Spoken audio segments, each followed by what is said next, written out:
Yes, yes, Okay, absolutely. Yeah. So we waited for 5 minutes so that we can have more investors coming in. So today we have the investor relationship meeting on review of updates for 2025. So we'll be giving a full year 2025 updates in this meeting. So along with me, my name is Mohammed Azrul Basha. I'm the CEO of Voltab Energy. Along with me, my team is there. Mr. Abdullah Umar with the General Manager Corporate Affairs is there. Mr. Naveen is the Finance Controller there. Amin Somi is the General Manager Shared Services. Arun is there, IT Head. Thomas Shakshi is there, Legal Officer. Ali Kusaidi is there, Ms. HR Acquisition Head. Manoj Tiwara is there, who is the Business Development Head. And Faisal is there, who takes care of administration, and Rashad, the Board Secretary. I'll start this presentation to give you a brief update about what has been done in 2025, and we go further. So if you see, revenue has been 72.95 million, which is a growth of 76%. The year 2025 has been phenomenal for. Can you hear me? Can you hear me now? Yes, we can hear you. I think there was some glitch there. So were you able to see my presentation or not? No. Not okay.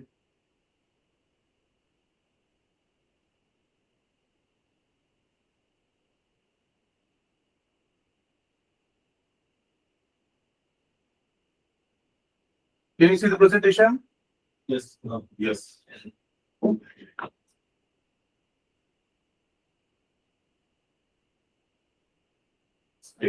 Is the presentation clear? Yeah. Okay. So I'll just start back again. I think I don't know. What? Go again. Now can you see?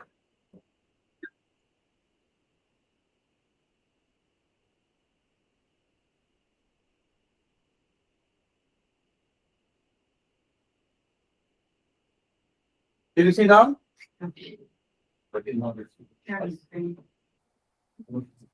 No, it's not. It's not visible. You stopped sharing your screen, so share your screen again.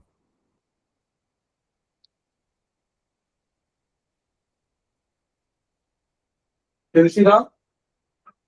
Yes. Yeah. Now we can see. Yeah. So I gave a brief introduction about the team who is present here. In fact, today the investor relationship meeting is focused on 2025 year updates. If you see, this is the key indicators what we have. 2025 has been phenomenal for us in terms of all key indicators. Our revenue has grown by 76%. We reached this revenue of 72.95 million, which has been historical. Never ever Voltab has reached that level of revenue. We reached 72.95 million. The gross profit has again been historical, 25.09 million, 88% year-to-year growth, which is 34.39% as per the revenue. When it comes to PAT, 14.34 million, which is 136% higher than last year. Again, 19.64% of PAT is again historic in terms of what has been there for Voltab and any other industry in this segment. EBITDA has been 18.96 million, which is 117% year-to-year growth. Apart from this financial indicator, the order booking, which is a key aspect of the business. When we say order booking, whatever you book the order is what is a reflection of what will happen or what is convenient for you to do for the next year. So we booked the order of 87.67 million. And this is again multiple reasons which are there. I'll explain you further onto that. 87.65 million and 67 million is the total order booking. When you see order booking growth, it's very visible. From a level of 46 million, which was there in 29 million to a slack, which has come because of COVID and all. We were able to do a phenomenal job last year, where we had opened multiple markets. And we continue to do the same thing. 2024 also, we had done 87.67 million. We had actually done more than 2024. We had some orders from US, which had delayed for the first month. That season has been 87, while 2026 first quarter has been phenomenal again in terms of order booking. So order distribution, if you see, domestic is 55% and export is 44% in terms of order booking. 2024 was 58 and 42, and this has increased in terms of export in 2025, primarily coming from new markets. As far as sales is concerned, you will find that the sales has also been growing in a phenomenal manner. Last year itself was something which was never done in Voltab history, and doing more than that is something which has been incredible. So we have gone from 41.9 million to 72 million. What we see is that there's a CAGR of almost 18% in last 5 years. Okay, when we see sales distribution, domestic is again 59% and export 41%. When it comes to 2024, it is 54% and 46%. As we go forward, this is going to come down in terms of domestic, and export will be increasing drastically. Raw material cost wise, this is one of the key factors for how we perform, because raw material constitute almost 50 to 80% of our total cost. The more you focus on raw material, you have better visibility in that. There are risks, there are certain constraints which are there in terms of raw material, but areas which need to be improved has been focused consistently in past few years. You can see times were there where 73 to 80% was the norm of raw material cost.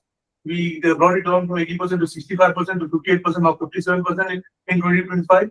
So what we did differently, which made this happen, is a product mix. When we say favorable product mix, what we do is we see what products are giving us better margins, which products are less in the market, which products are in the red ocean. We don't go into that segmentation. So we segment it properly in a way that products are favorably done in a way that we get a better margin. Strategic order execution, we have received strategic orders in terms of US market, in terms of Libya, in terms of Oman also, which are large product markets. So we have chosen those products and those orders and executed those. Apart from the design optimization as a continuous item which we do as a company, we do a lot of work on design optimization, design review, design redevelopment, validation, verification and all. So it's a continuous process what we do at Volta. And this is also adding to our bottom line, because when we say that we need to improve 2% of design costs in certain designs or something related to a specific material, so we focus on that area. We look for new material, we look for new process, we look for new calculations, and then optimize it. So this is one of the major factors improving the raw material cost. Engineering-led standardization, again, this is also part of design optimization, where instead of having inventories of different materials, sometimes having 10,000 materials is worse than having 1,000 materials. So you better look for standardization. Standardization is a process which has been done in our organization for all common materials. This also gives a lot of benefit in terms of inventory and timely execution. Value engineering, again, a lot of materials which are inaccessible, unavailable and all, we try to localize it, we try to bring it in a different methods, and this also add to the price requirement. Procurement saving, again, this part of our cost leadership, productivity, production efficiency. Efficiency has been a part of our DNA. We have been consistently working on production efficiency, setting the norms, working on what is required, ways and means. If you remember, last year we also completed the lean for our distribution transformer. Same way we are doing for our transformer. So we look into efficiency very clearly. Supply base expansion. So this is also leads a huge risk in terms of supply base as well as flexibility to us. So if you have limited suppliers, they suppliers generally tend to increase the prices. So when you have alternate suppliers available, generally there is a competition and we get advantage to that. So these are the key areas which have resulted into raw material cost reduction, and we are inshallah working on the same direction so that we are able to optimize, maintain and lower this raw material cost. What are the other direct costs? If you see, other direct costs also has considerably reduced. So though this is mainly related to economy of scale, because the scale has increased tremendously, but it is not just one of them. Though we are growing at a faster pace, we are also monitoring our costs in a very structured manner. You can see it has been coming down in a big manner. So apart from economy of scale, we have planning efficiency, we work on efficiencies, people have the KPIs, they have the targets, they have efficiency monitors, they work on that efficiency monitoring. Cost control, better cost control. Again, the manufacturing operation and people, everyone look into how efficiently they can utilize the manpower, the machines and all. We call something like cost of goods manufacture. So when you have this cost of goods manufacture, whether you go with overtime or we go with contract, we go with people and all, we do those type of controls plus consumables and all this stuff. Process improvements are there. We do on a consistent basis. Plant utilization, how we utilize the plant, which machines should run, which not to run. So now we are doing it in a very systematic manner so that it is easy. People planning again. These are the ones which are the resultant of reduction in direct cost. Selling and administration finance cost, this is also key to the organization, and this is the cost which is reduced from 14% to 11% from 24 to 25, and it has been reducing consistently. Again, we are doing a lot of centralization of services. We are trying to have our key departments working at a centralized level so that we are able to cater to all the three subunits in a way that they are able to get a better price, better resources. Economy of scale again. Control headcount growth. We are very clear about growth, what we are going to have for next 4 or 5 years. Those growth cannot be, complacency should not come in that growth pattern. And that's why we are very mindful of what we do so that it doesn't become a burden for us as we go forward. Rationalization of expenses, we do a proper rationalization so that we can focus on it. Improve cost governance and improve pricing strategy of freight cost. Because now when the export increases, the freight cost is something which is very, very big. So managing the freight cost is something which we are doing in a completely different manner. And now with supply chain issues which are globally there, this is something which need to be focused much more. So this is already there in our mind to monitor. So we are working on that. So you see, this is how the company has been performing for multiple years, so that we have a visibility of how it has gone from a gross margin of negligible gross margin to a level of almost 25%. So if you see 5.3 million to 3.3 million, where we are just breaking even, or rather making a loss, to a level of 25.07 million. If you remember last year when we had this presentation, 13.3 was also looking to be a very big save. So we are almost double that this year. So we are at 25 million gross margin here, 18% growth. Same is relevant to PAT. So the trend analysis gives you an indication how it has been completely turned around. So you have minus 1.3 million loss in 2022 to a turnaround to a big profit, to a profit which is exceedingly good, 14.38 billion, which is 1% higher year to year. EBITDA, same fashion, it has grown in the same manner.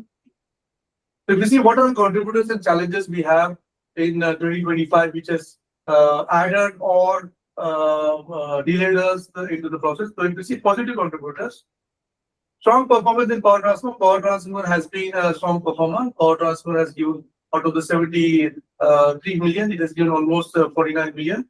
So the major contributor is power transfer. Why power transfer? Power transfer has a higher demand globally. And this higher demand has also increased the pricing level to a different extent. The prices were there previously, over there. And even with that prices, our prices locally as well as regionally still much better than any other competitor. So that's how we are able to manage it. So we have a price advantage as well as with this segment has been doing well. Robust order inflows for GCC and global market. We have done a lot of work in 23-24, which has opened up new markets like National Grid for Saudi Arabia, Global Electricity Water for UAE, US market, and other markets are there. This market started giving us huge orders. Like today also we are sitting at a big order book, primarily coming in a mix which is very, very sustainable. It's not focused into only Oman market or Oman GCC market, it's into global market. So this order booking is always a indicator for us that you have a sustained business, sustained, if you're able to execute it, you are able to win the game. So that's where this has been a key contributor for us to do a proper planning, proper metal planning, proper people planning, proper resources, and this can add to our targets to be achieved easily. Strategic advancement in high voltage and renewable transformer, as we have been, you've been knowing many of the ones who are there. Voltam has been one of our first goals for renewable energy. We supplied renewable transformers, even Oman, first in Oman, first in GCC. That's how we have been developing ourselves. Now we are supplying to renewable transformers in US and UK as well. So that's where we are starting. As well as the advancement of high voltage of 220 kV, 400 kV, and large scale shunt reactor. These are the products which are just started giving us the output. This will sustain as well as give more revenues as we go forward. Development of new market. Today, the new market development itself is giving us more than 30% of the market requirement. So that 30% was not there. This 30% has just come in just 2 years. So this is something which is one of the positive contributor. Improve product efficiency and optimize product mix. This has been our strategy from the beginning. It doesn't make sense that you produce only. You need to produce what gives you money. And this is where we have worked very carefully. And those products we have worked a lot with the team from top to bottom to see what is the effective and efficient way of manufacturing it, and that's has given a lot of benefit to us. Consistent and strategic focus on oil and gas. Oil and gas sector has been something which is key to the region, and we have been the front runner for oil and gas sector. We supply key products to Kuwait, Saudi Arabia, for Bahrain, for Oman, for UAE as an oil and gas product, and we have been consistently able to keep our leadership into this area. So these are the key positive contributors, which has been reasons for what we have done last year, what we are going to do inshallah this year also. What are the negative contributors? Ongoing supply chain. Supply chain has been stressed since COVID. We've been seeing a lot of supply chain constraints are there, the price going up and all. Now with the when it was Gaza war was there, at the time Red Sea was having a problem. Now the Strait of Hormuz is having a problem. Supply chain constraint is there. This is also making us plan in advance, much advance. But still, this is something which is dragging us. Regional instability, this is something which is a new phenomenon which we are seeing right now. Though what happened in Palestine was not what we have seen much here, but what is happening in our region with Iran and the GCC countries is definitely something which we are seeing is very closely and monitoring it, because our markets are there, our supply chain routes are there, and overall people performance is also there based on how it works out to be. Regulatory changes in a certain market, like localization requirement, which has been there for many countries, and as we do in Oman localization, other countries also do localization, and that localization is which is also stopping us to go much bigger. Increased competition from Chinese manufacturers, this is there. Chinese manufacturers are coming in to Oman very fast. They have been into GCC also quite quickly. They're also developing plants in Saudi Arabia. So this is one of the competition which is going to come and increase, so we need to mitigate it. IPP projects managed to bulk developers buying. This is something which we have been working for quite some time. We are able to manage some projects, but still there is a long way to go on this subject, because Chinese manufacturers, Chinese developers buy as a package coming from China. So this makes us a bit difficult to beat the competition price and all this stuff. So we are managing it. We're trying to work out on that. So how we are going to manage the risk, and how we are going to ensure that we have the continuity. We are very clear about our business continuity. We drive it very closely as a strategic purpose. So we, at the leadership level, at strategic level, we see that business continuity is very important. We have our strategy of product and market is giving result. We are monitoring it carefully to see that it continue to give result. Any item which are disturbance, we take immediate mitigation action. We don't wait for the effect to start coming up. On 28th of February, when the bomb came in, we were the first to have immediate meeting in our leadership team to see what is the impact of this going forward for our supply chain. And we took decisions immediately, and we worked on to this requirement. Operational resilience and diversification. We made our operations in a way that it is capable of changing needs immediately, and we are doing it on a regular basis. When we say that operational resilience, that means that whether it's a small transformer, a big transformer, a different type of transformer, our production lines we are making in a way that it is able to adapt. And that adaptability is something which is key to our organization, which is not there in the region with any other manufacturer, any of the competitors what we have. Continued expansion of product portfolio. This is something which will keep us ahead of the competition, and that's where we get package it. That's where we can meet the customer requirement. So we have plans for this 2026 also to have multi-product. Last year we launched our shunt reactor, and this year shunt reactor has been the 17th. Oman has been the 17th country in the world to have product of this kind. So that's something which we should all be proud of to develop it. Inshallah, in 2026 also we have planned for a developed product. Already we have signed an agreement with a company in China for doing a battery energy storage system.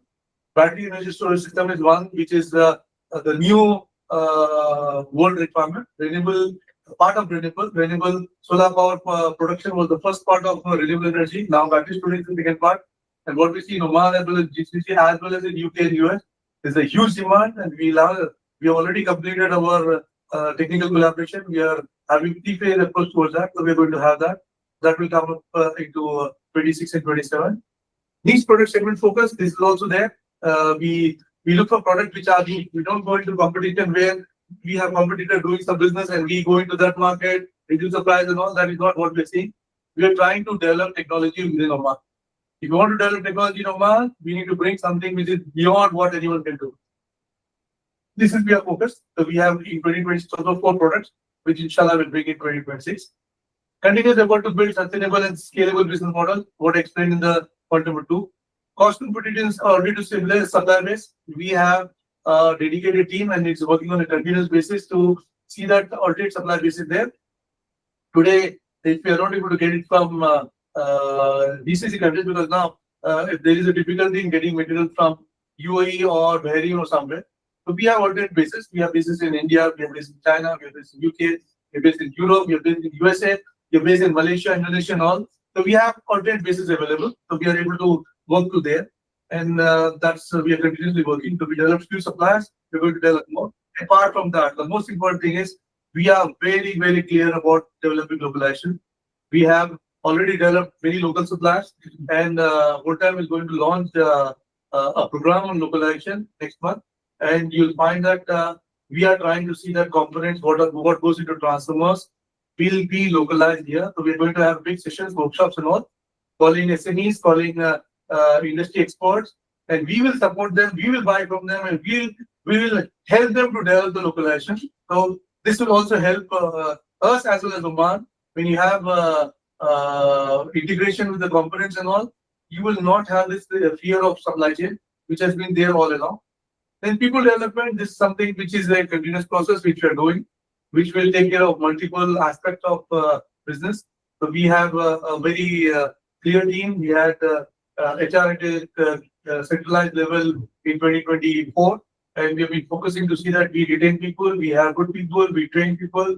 This is something which we are doing on a continuous basis. And these are some of the areas, contributors, and challenges and risks what we have been doing in 2025, which will show results in 2026, 27 going forward. This was 2025 presentation. Anyone has any questions or anything, let me know. I'll just answer.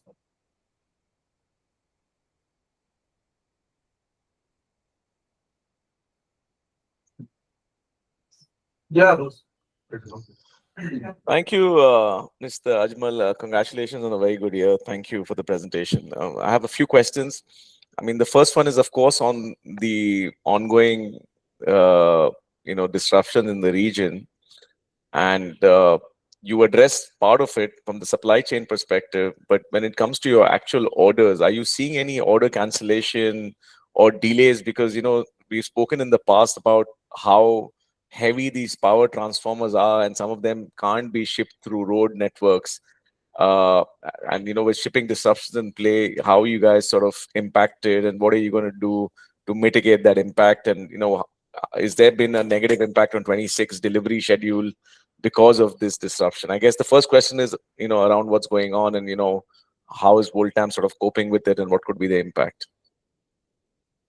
See, till now, Ananda, we don't have any cancellation of order. We have quite good order book. We have orders from primarily, if you see the region, we have orders from UAE, we have orders from Saudi Arabia, which are still not showing any inclination to any order cancellation. Rather, the orders are increasing.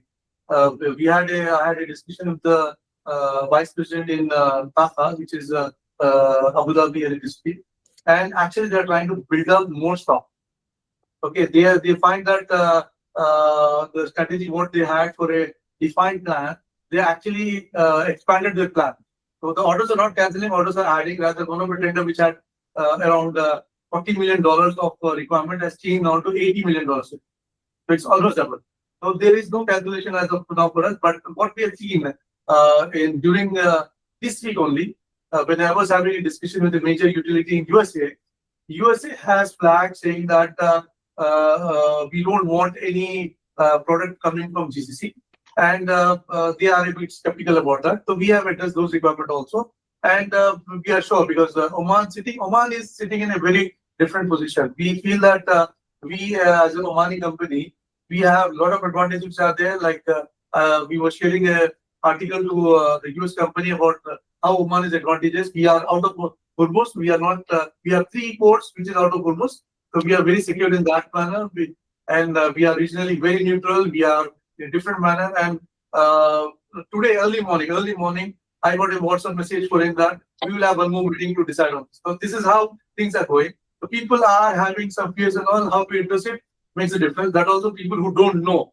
People who know are in a totally different manner altogether, and this is going in a completely fine way.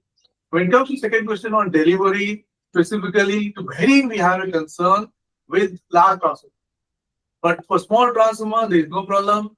We are able to deliver to every GCC country on road without any difficulty. Even for a small transformer, we are able to deliver transformer to Bahrain by King Fahd Causeway. Only large transformers, which are very big transformers of 200, 250 tons, cannot go on King Fahd Causeway because they cannot go in Causeway. They have to go by sea only. We are seeing alternate route where we supply the transformer from Sohar to Jablali, and from Jablali it goes by sea. Those are also avenues which are seen. But as of now, our exposure is too low. Our exposure to Bahrain for large power transformers are too low, so it is negligible for us. But we are seeing all alternatives which is available for us. And what is the margin impact that you're seeing from this crisis? I mean, you've had an exceptional year when it comes to your obviously EBITDA gross margins. And with obviously freight costs going up, are you in a position to pass on some of these price increases to your end consumers? What kind of contracts have you signed with them? Just for us to appreciate what's going on for the orders that you've already booked. And so you see, the orders what we have booked, which are outside the GCC region, which goes for sea freight, almost we worked through everything. We have more than 80% of the freights which are on actual basis with customers, so it's not getting impacted for us. Specifically on US, we have all US orders with freight on actual basis, and even tariff on actual basis, because we were having this tariff nuisance going on the whole last year. So all our orders are with a flexible tariff without more risk. We have freight also in that manner. African countries where we are supplying is on a CIF basis, where freight is into our place. So we are mindful of that, and we are trying to mitigate, work with, and take a collective decision so that we don't have that much of impact. And even Africa, what we have currently, if you remember last year, 2025, first half we supplied almost 10 million to Libya. So this year we don't have that mix, so we have less risk here towards any freight cost increase or freight cost impact. But when it comes to inward shipping, we have cost increase. Inward shipping, there is a price increase even coming from India, coming from any other country. The freight, the container cost has increased, the freight clearance cost has increased, freight availability has changed, and we're also pushing air freight from Europe, because Europe we get from Germany, Italy, and UK. Those freights we are getting it by air, so that we are able to meet the delivery requirement and not get stuck up in freights. Those costs we are seeing it. So we don't see the profitability impact will be much in terms of that. We have, what I can say is, you cannot see a growth of what you see in 24 to 25 to repeat in 25 to 26. But I hope, inshallah, we should be able to considerably sustain it as well as improvise. Actually, that brings me to my next question, because when we see the first quarter revenue, there was a drop of almost 14% in the first quarter YOY. Now, I know because we've interacted in the past, you mentioned that there's a chunkiness to these power transformers. They are high margin sort of products, high value products. But having said that, when you look at your order book that you've booked over the last couple of years and the your sort of backlog entering 2026, are you seeing a flattish year when it comes to revenue and margins, or first quarter was an anomaly because of, maybe some delays in a big power transformer that you couldn't ship? Just for us to appreciate, because I think unfortunately the market obviously is slave to the quarterly numbers, right? And that makes us decide the trajectory of a company. While in your case, you don't run company for a quarter, you run it effectively forever, right? So just how do we reconcile the first quarter slowdown when it comes to revenue, even though your net margins went up? And what is the prognosis for the rest of the year and maybe 27, if you can give us an early peek into 27? If you really ask me now, we are, as you rightly said, we don't work for quarter, we don't work for month. We have a very long-term plan. We are very clear. If you really ask me now, we were planning to do quarter one 18 million 9 months back. So we know quarter one of 2026 will be 18 million. Okay, this is how we plan, because your production plan, your metal plan, your order plan is very, very long term. You cannot just change in 1 month or 1 day. We were not able to deliver one product to Bahrain family because we were not able to ship it. That's all. But the beauty of the scenario is we were able to still make profitability better than what we did in terms of percentage last year. And we know what percentage of profitability and all we are going to do in terms of what orders we have, because that's what I said. When we say order booking is very key to what we do. So whatever order booking I did, order booking in Q1 of 2026, I'm going to deliver this in 27, 28. So I know beforehand what I'm going to do. My job is to see that we mitigate any unknown things which comes up, and we are able to make a margin which is better. In this scenario also, when supply chain start affecting in a way that you have a band, you have something, we have some contingency which are there. So it will eat up with the contingency, but it will not hurt us anything in terms of what we plan. And what about the question regarding, okay, you mentioned that one Bahrain order you couldn't ship, and you said that obviously the revenue growth will not be at the same trajectory that was seen last year.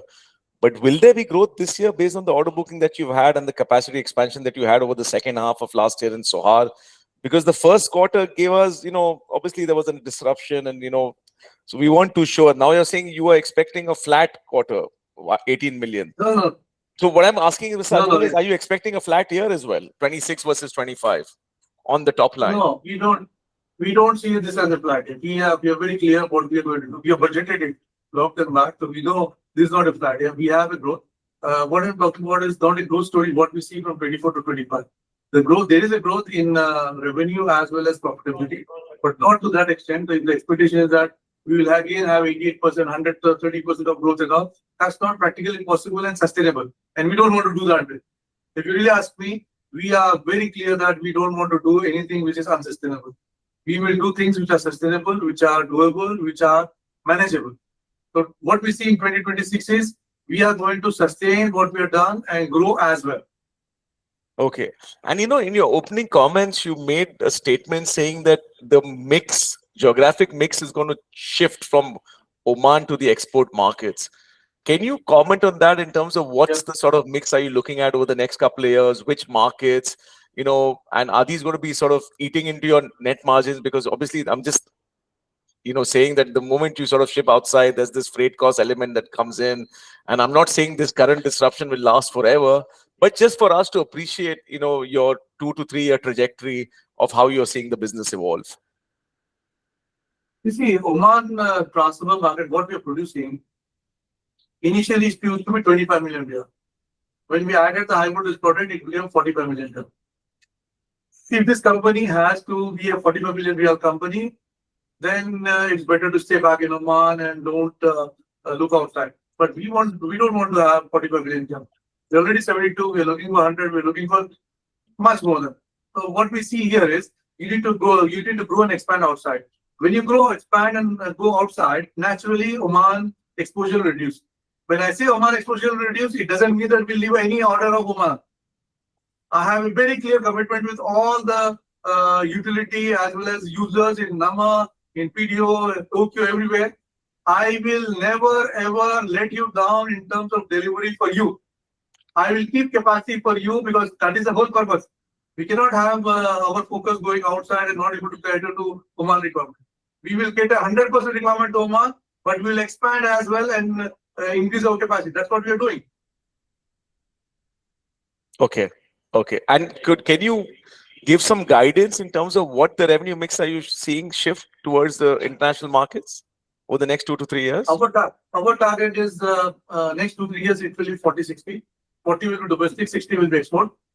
Maybe plus minus 5. Most likely, domestic will go up to 35% and export will go up to 65% because I see this Q1, I have a substantial order which are export. My market in US currently, which used to be, you can see, just to give a flavor of it, my first order of US came as a 10 million order in 2023. Sorry, 2024. I got first order of US of 10 million in 2024. Today, I am sitting at almost 95 million US dollar order. And I see that this year, whole year, I will be reaching almost $150 million. So we are talking about in 2 years span, it's growth by 15 times. This is something which is phenomenal, and this will obviously change the dynamics. Wow. What's your current order book? What is the current order book, the backlog as we speak? You see, what you saw 89 million last year, I think I should be, I don't know, give you the figure of this thing, but I'll say that I'll reach that by May itself. You'll reach that by May itself. May itself. You're saying that's the new order booking. That's what you're talking about now, right? Yes. So what Okay. I did order booking in 2025, Okay. I will inshallah complete that order booking by May in 5 months itself. Wow. And with the idea that these orders will be delivered over the next 12 months, I mean, what I'm trying to ask you is what's the book to build, Not 12 basically, months. These are, see, large orders are not 12 months. I have orders from US for 28, 29 delivery also. Okay. But you don't want to But I reveal have a your lot of orders current which have order come book last number. year. Okay. Yeah. Okay. I'll give you a figure. You can calculate it. By Mhm. May, I should be able to reach what I did last year. Okay. In terms of new order bookings. Got it. Okay. Yes, new order. I remember once, I think, I don't know which call it was, last call or the call before that, we were talking about Volcam being $1 billion revenue company in the next 3 years.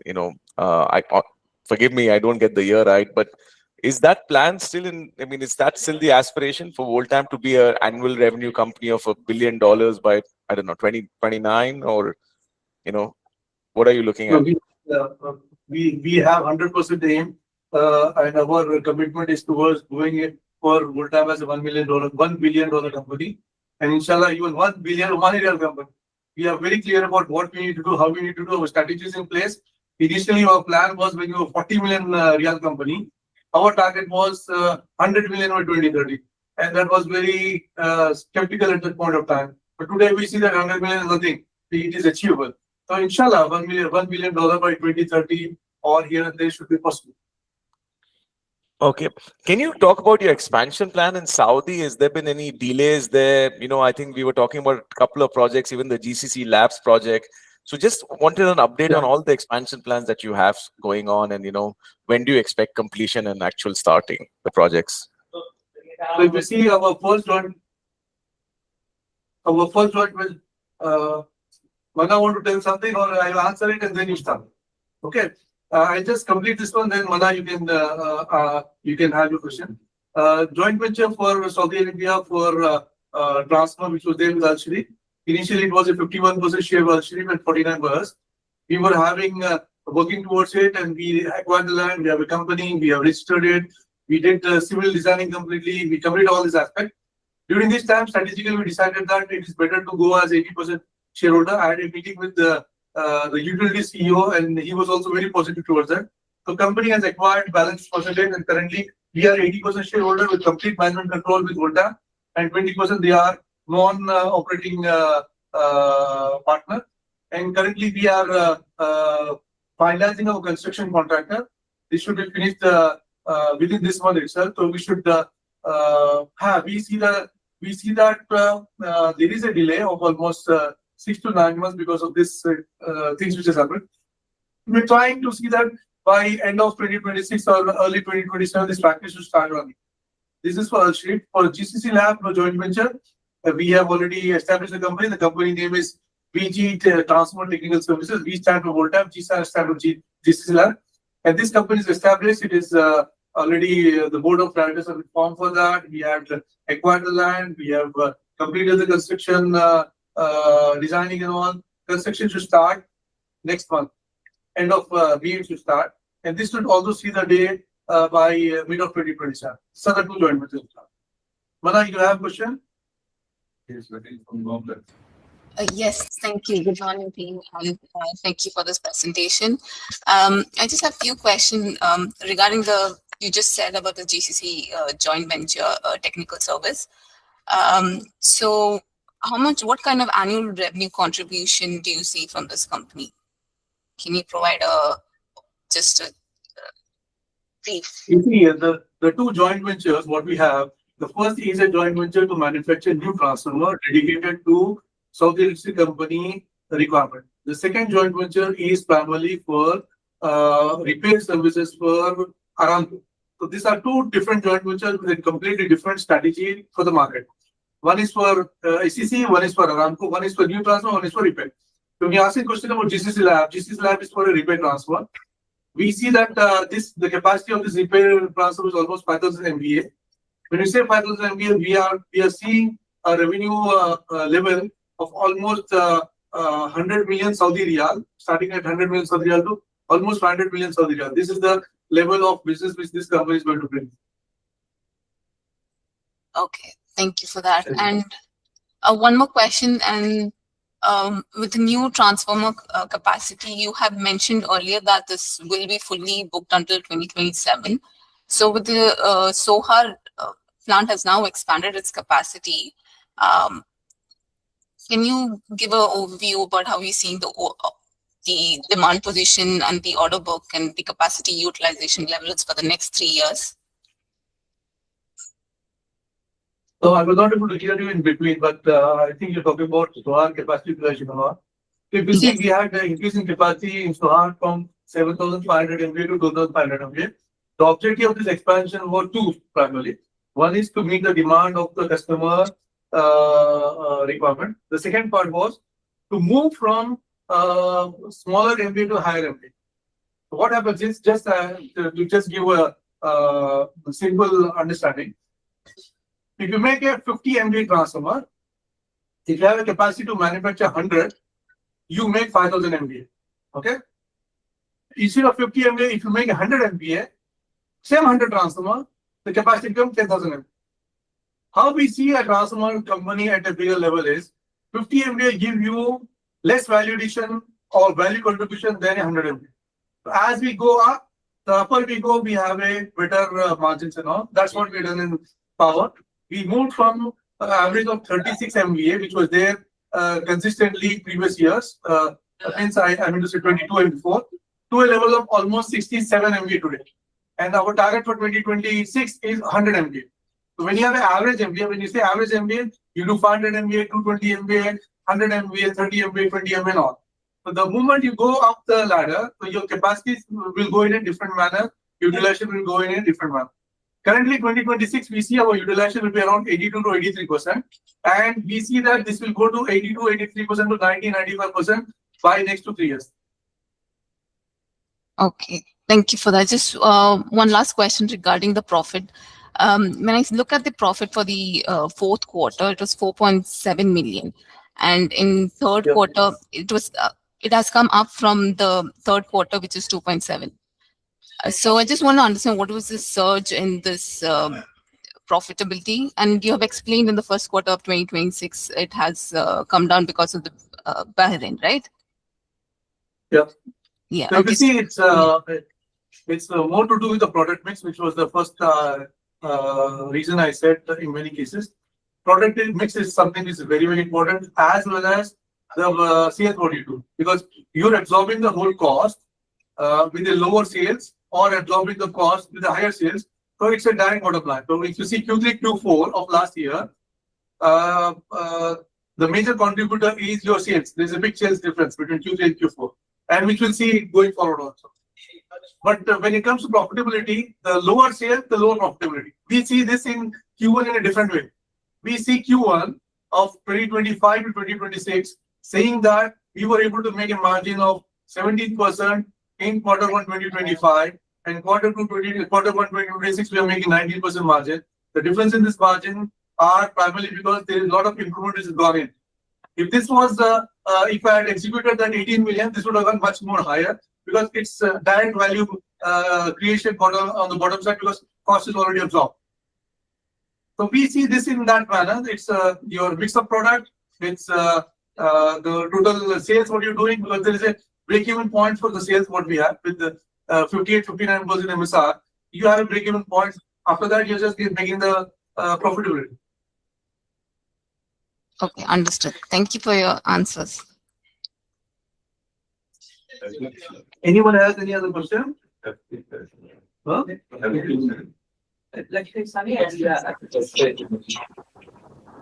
Hi, Please sir. go on. Hi, sir. Lakshay here. Thanks for such a very nice and informative session till now. Just adding on to one of the question which was asked by Abbas, how do you plan to mitigate the inflationary impact of the commodities, like increase in price in copper or any other commodities which are used as a raw material? So, are there any mitigation strategies which have been implemented by the company for this? You see, copper contributes almost 25 to 30% of our raw material. That means it impacts almost 18 to 20% of my total price. So what we do is we have a very clear copper hedging policy, because generally till now, because the market is copper dominated, aluminum still not come, so we do copper hedging. So we have a policy where the moment the order comes, we go 100% copper. We don't do any speculation. We don't look for any gains or losses. We just clearly, the moment the order comes, I do 100% copper hedging. Whether it goes up or down has nothing to do with me. My job is to see that I secure my copper. So we do copper hedging, and we have been doing for last 2 years very, very consistently and managing it. And alhamdulillah, it's working well. The things will come as in terms of other material. We keep a contingency in our cost inputting. We keep a contingency, and within that contingency we work out. This contingency is also created based on multiple analysis, multiple data, multiple reviews, where you see what are the things which have benefited previously, what are the cost trends and all.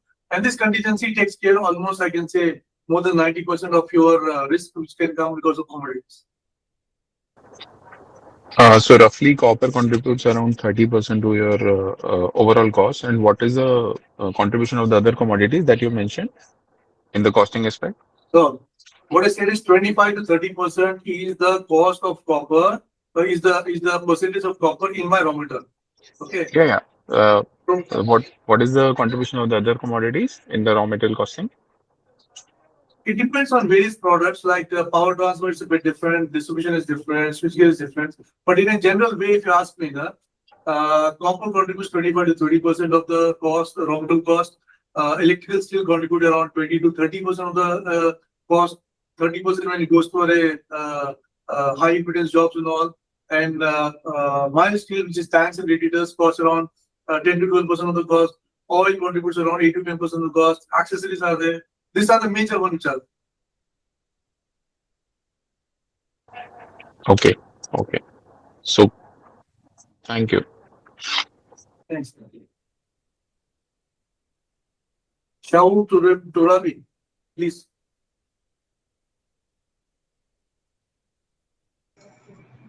Yes, hi. Thank you for the presentation and the answers. I believe Abbas had raised hand before me, so if he wants to go first, we'll have to wait. No, Shaur, I've had my turn. Please go ahead, bro. Thank you. Okay, thank you. So I had a couple of questions. Firstly, regarding the competition that you guys mentioned in the presentation, with the Chinese competition coming in, what sort of capacities are they bringing in, and how cost competitive would you be, in comparison to those competitors? Is there any risk of any margin erosion due to this factor? Well, you see, our strategy is not to follow Chinese price. Okay. Because Chinese strategy is a bit different. So if you understand it in this way, currently, Chinese manufacturers are coming not as a approved manufacturer and supplying the product to utilities and all. They are coming as a backend for the developers. Any renewable projects which are there, any IPP projects which are there, they come as a developer arm for the product. Let's say some company is coming as a main EPC for a developer. There is a developer who is a Chinese developer. He has a EPC contractor, which is a Chinese EPC. He has an arrangement with a manufacturer, which is a Chinese manufacturer. All these three people combined together come as a package, and then they supply it. When they come and supply it, it's a very hard game in terms of meeting the requirement, because they are not looking at one product. They're looking at the solution what they get. And we see that this is a market which is currently at risk for us. So we are not fighting that market in terms of price. We are fighting that market in terms of service localization and all. Because whenever I have a chance to meet the utilities and all, the decision makers, like there was a problem in February 2, and it was we who was sorted out the problem. We as a local manufacturer. There's been problem in Aramco. We are the local manufacturers. We supported them. So we as a local manufacturer bring much more things as service and support than just the price difference what you have. A power plant, a renewable power plant, not able to produce and give power supply for one day is equivalent to 20% of the cost of the customer. So that type of understanding is very important, and that's what we tell them, that don't look for 5-10% of the margins, look for the sustainability. And Alanda, we are able to crack some of those. We are able to get some of those orders. We have been discussing with the major EPCs like Aqua Power and Mazda, and they are also very positive towards that. And we hope that's where we go. We will not go behind the price and reduce our price. Perfect. To the Chinese price specifically, yeah? Yeah, perfect. Makes sense. Thank you. My next question is, during the presentation, or during one of the questions you mentioned, and correct me if I'm wrong, if you mentioned that US is not accepting any products from the GCC region now. Is that what you said? So you see, as I said, in US, we have, US is much larger. So we need to understand, US is like 50 countries. Okay. And we have, Alhamdulillah, we have huge order booking during end of last year and this quarter also. We have more than, as I said, $90+ million of booking with US, which used to be very less in 2024. So when we come across customers, I heard one of my customers who sits in Arizona. He said to me that, oh, GCC is having a war, and will you be able to deliver? We are deciding not to have anything from GCC. So my business development sales team has sent one write-up about the Oman and Oman advantage. And today morning he sent me a message that let's have a meeting. What I'm trying to say is regional difficulties are there, regional crisis is there. How you deal with it, how you deliver it, and how you communicate is very important. Alhamdulillah, we are in Oman, we are sitting at a very safe situation in terms of other countries like specifically UAE, Kuwait and Bahrain. They don't have that situation. We are in a better situation with multiple other routes and all. So I hope there should not be a concern as we see at least at this point of time. Great. Thank you. Thank you. Yutak, you have a question?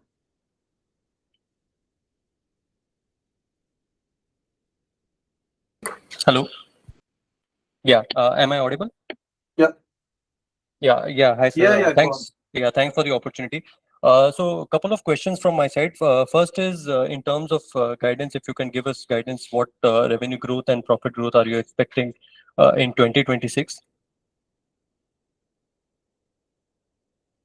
So I can say at this point of time that we are not looking for a flat revenue profitability, what we had given from 25. We have a growth. We have a growth story. What I can say is don't expect a growth story. What has happened from 24 to 25. Okay. So can we look at 20% growth this year at least?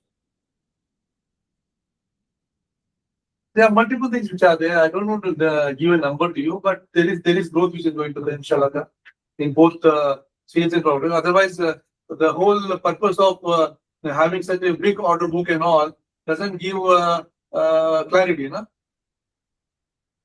So we have a good order book and we need to execute it. And if you execute it, you're going to grow and you're going to exceed what you've done. I don't know tell you it is 10% or 15% or 20% or 30%. I'm saying that there is a growth which is there, substantial growth will be there. Quarter to quarter, you will see there will be reflected in the stock prices as well. So when I look at EIC, it trades around 25-30 times earnings, and if you just look at the liquidity in the stock, I mean the average daily volume is like 0.4% of the market cap. 0.3% of the market cap, whereas when I look at Voltamp, it is quite less. It is just 0.03% of the market cap. So just want to understand from the liquidity point of view, is the management actually looking at what can be done in terms of so that it becomes more attractive to institutional investors, because a story such as Voltamp obviously deserves to trade at a premium in the market, and if you just compare it with EIC, it is almost half the valuation. So from a stock split point of view, or maybe a liquidity provider arrangement, I mean, what is it that the management is looking at? Basically, EIC is operating in Tadawul and Saudi market returns are a bit different, market capitalization is a bit different, P ratios are different as compared to what we have in Oman. If you see in Oman market MSX, you find old time is still you're 100% right. If you take any of the markets which are there, what we are doing today, what market capitalization we should get is much higher than what we are today.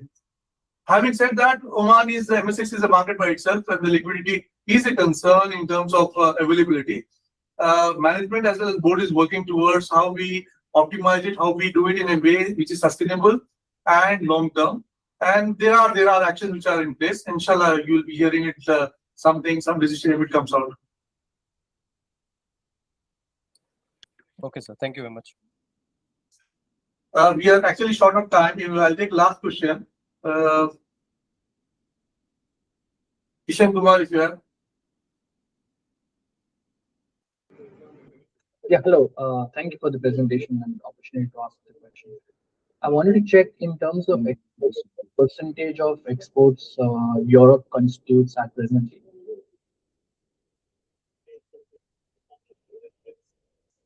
I did not get your question, Kishan. In terms of exports, we supply to Europe as well, right? Yeah, we supply to Jordan. So in Europe, what is the percentage of revenue that that the current constitution is? So as I presented, the export market, what we're doing last year, what we did sales is 43% is export. What we're looking forward is much higher. It will be swapping towards it. So we should be doing 60% plus as export and 40% down as domestic. So in terms of order book, you mean Europe does constitute a greater percentage, right? Yes, the order book even now, we have a good order book which is export oriented. Okay, and in terms of margins, how is Europe versus say GCC? You see, I'm not for us right now. The way our business strategy is, Europe is not a big provider. If I heard you right, Europe is not what we have currently. Our order book, sales, and everything in Europe is less than 5%. Okay, our domestic is almost 20-25, 55%, 45% is in export. In 45% export, Africa has been almost 15%, and almost 25% has been GCC countries. And US and Europe together was combined almost 7%. And going forward, we see that Europe will be around 5% only, but US will be around 20%. Okay, so in terms of say, exports versus local, how are the margin differences? Are there any? I mean, is export any margin accretive? Yeah, if you see margins in US are much better. We had last year executed out of Libya. Margins were exceptionally good. In domestic, what we see is domestic, the margins are slightly coming down compared to what it used to be. And that's the reason we are looking to market outside where we can have margins which are better. Again, in domestic also, it depends on what product you are dealing with. We have for the distribution transformer, we have 3 local manufacturers available. And for switchgear, we have more than 10 manufacturers available. For power transfer, we don't have much, but we have still 1 manufacturer which is coming up, doing something in those. So the margins are based on the product what we have. Okay. So maybe a standard NAMA distribution transformer of 1000 kVA, we may be having 5% margin. Maybe 500 MVA, we may be having a 12% margin. Correct. And presently we are operating at say around 80% utilization, right? And you are aspiring to move to 90-95% in 1 year time, correct? Did I hear you correctly? Yes. We expanded last year. So whatever we do, we see that 80-83% is our target of utilization. Then next 2 years, 3 years, we should reach 95%, 92-95% of the utilization. Okay. Thank you. Thank you everyone for the meeting. I think we had a good session. I hope you had a clear answer from my side. So I'm closing the meeting, and anyone has any other things, you can reach out to us. We will be able to explain, address if anything else has to be explained to you. Okay. Thanks a lot.